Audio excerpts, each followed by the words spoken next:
গতকাল আপনার বাংলাদেশের ফরেন মিনিস্ট্রি তার একটা প্রেস রিলিজ দিয়েছে, আপনারা যদি সেটাকে পড়েন, সারমর্ম হচ্ছে কি যে এই যে ইরান আপনার কুয়েত, কাতার, বাহরাইন, সৌদি আরবে হামলা চালাচ্ছে, এটা আন্তর্জাতিক লর বিরুদ্ধে, এর বিরুদ্ধে আমরা প্রতিবাদ জানাই।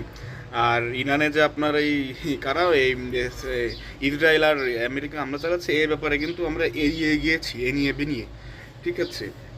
আর খামেনি যে মারা গেছে এই ব্যাপারে বাংলাদেশের ফরেন মিনিস্ট্রি অথবা জানে না, বা জানলেও বলবে না। এখানে কিছু আপনার হাস কথা বলতেই হবে, কারণ বাংলাদেশের পররাষ্ট্র মন্ত্রণালয় থেকে আপনারা এত কিছু আশা করেন কীভাবে?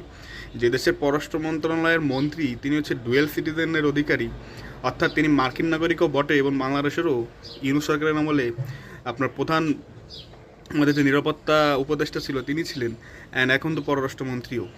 সো তার কাছ থেকে আপনি কীভাবে আমেরিকার বিরুদ্ধে স্টেটমেন্ট আশা করেন? আমি অ্যাটলিস্ট জানি না। অ্যান্ড যেহেতু আপনার বিএনপির তারেক রহমান সরকার প্রধান, সেহেতু এই দায়িত্ব তার উপরও বর্তাবে। কারণ আপনি খামেনি হত্যা বিষয়ে ওখানে কিছু বলাই হয়নি রে ভাই। খামেনিকে একটা দেশের সর্বোচ্চ ধর্মীয় নেতা বা সর্বোচ্চ লিডার, সুপ্রিম লিডার, তাকে হত্যা করা হলো, এই ব্যাপারে জানেই না আমাদের দেশের পররাষ্ট্র মন্ত্রণালয়। এটা কীভাবে আপসহীন আপনার পররাষ্ট্রনীতি হয়? আই ডোন্ট নো, আমি জানি না। আপসহীনতা বলতে কি এটা বোঝায় আমি জানি না। আপনার এই যে যেগুলো দ্বৈত নাগরিকত্ব না, এরা কিন্তু খুব রিস্কি। কারণ আপনি যখন আমেরিকার নাগরিকত্ব গ্রহণ করেন, তখন কিন্তু আপনাকে শপথ করানো হয় যে আমেরিকার যেসব ইন্টারেস্ট রয়েছে সেগুলো আপনাকে দেখতে হবে এবং এর জন্য আপনাকে কাজ করতে হবে।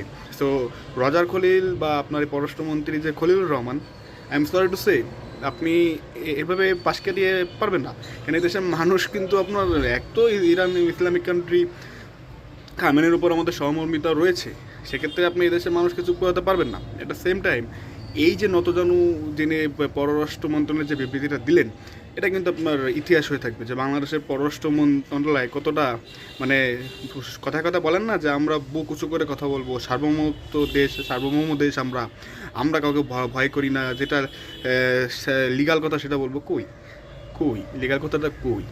ঠিক আছে। সো এইসব দ্বারা আপনার পররাষ্ট্র মন্ত্রণালয় বা গুরুত্বপূর্ণ জায়গায় যেসব আপনার এই দ্বৈত নাগরিকদের বসানো হয়েছে, এদের দিয়ে আমি কিছু আশা করি না অ্যাটলিস্ট।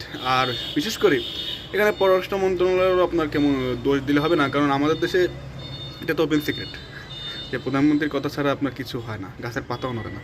ইয়েস, নড়া সম্ভব না, ওয়ান ম্যান আর্মি। এটা আপনার আওয়ামী লীগের সময়ও ছিল, ইউনুস প্রশাসনের সময় হয়তো বা ছিল, জানি না।